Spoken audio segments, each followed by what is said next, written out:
Breaking news చూసిన Nagar Kurnool MP BRS నాయకుడు రాములు బీజేపీలో చేరబోతున్నట్టు తెలుస్తుంది. కొంతకాలంగా పార్టీ అధినాయకత్వం పట్ల రాములు అసంతృప్తిగా ఉన్నారు. పార్టీ సమావేశాలకు దూరంగా ఉంటూ వస్తున్నారు. ఇటీవల కాలంలో ఆయన కాంగ్రెస్ లో చేరబోతున్నారని జోరుగా ప్రచారం జరిగింది. అనూహ్యంగా ఆయన అడుగులు బీజేపీ వైపు పడుతూ ఉండటం గమనార్హం. తన కుమారుడు భరత్ రాజకీయ భవితవ్యాన్ని దృష్టిలో ఉంచుకునే ఆయన కాషాయ కండువా కప్పుకున్నారని సమాచారం.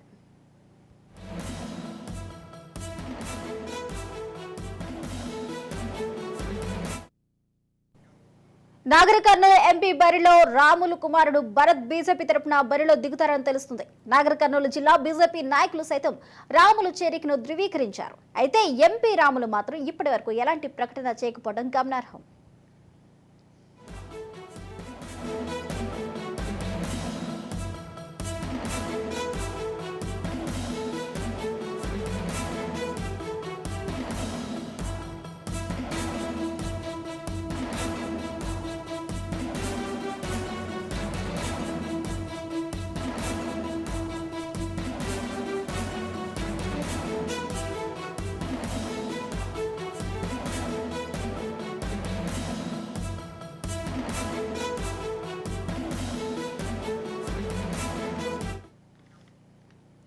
బ్రేకింగ్ న్యూస్ చూసిన బీఆర్ఎస్ కి మరో షాక్ తగలనుంది. నాగర్ కర్నూలు ఎంపీ రాములు రాజీనామా చేసే అవకాశాలు కనిపిస్తున్నాయి. బీజేపీ వైపు తన అడుగులు పడనున్నట్టు తెలుస్తుంది. ఇక మొన్నటి వరకు కాంగ్రెస్ లో చేరుతానంటూ భారీ ఎత్తున ప్రచారం జరిగినప్పటికీ తన కుమారుడు భవితవ్యం కోసం బీజేపీలో చేరబోతున్నట్టు బీజేపీ కార్యవర్గం అయితే కన్ఫర్మ్ చేసినట్టు తెలుస్తుంది. ఇదే అంశానికి సంబంధించిన పూర్తి అప్డేట్స్ మా ప్రతినిధి సాగర్ అందిస్తారు.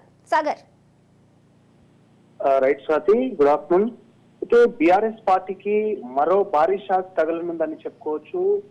పార్లమెంట్ ఎన్నికలు సమీపిస్తున్న వేళ ఇప్పటికే అక్కడక్కడ రాజీనామాల పర్వం ముదురుతున్న వేళ నాగర్ కర్నూలుకు సంబంధించి ప్రస్తుత ఎంపీ రాములు ఎవరైతే ఉన్నారో ఆయన రాజీనామాకైతే సిద్ధంగా ఆయన ఇప్పటికే కూడా బీజేపీ పార్టీలో చేరడానికి అన్ని ఏర్పాట్లను అయితే పూర్తి చేసుకున్నారు. ఆయన ప్రస్తుతం అయితే ఢిల్లీలో ఉన్నట్టు కూడా, ఢిల్లీకి చేరినట్టు కూడా సమాచారం అయితే అందుతుంది.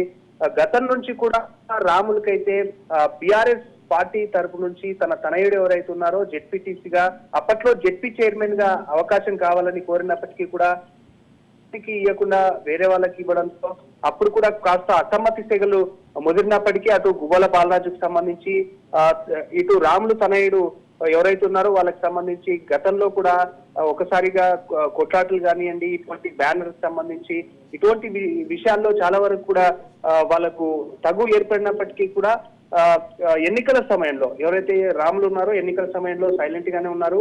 తన తనయుడు కూడా ఎటువంటి ఇబ్బంది లేకుండా అందరికీ బీఆర్ఎస్ పార్టీకి సపోర్ట్ చేస్తూ కూడా వస్తూ వచ్చారు.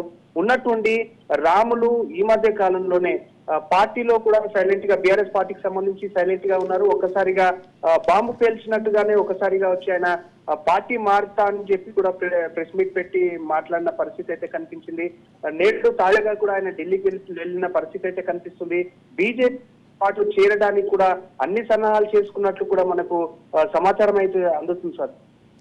Thank you Sagar.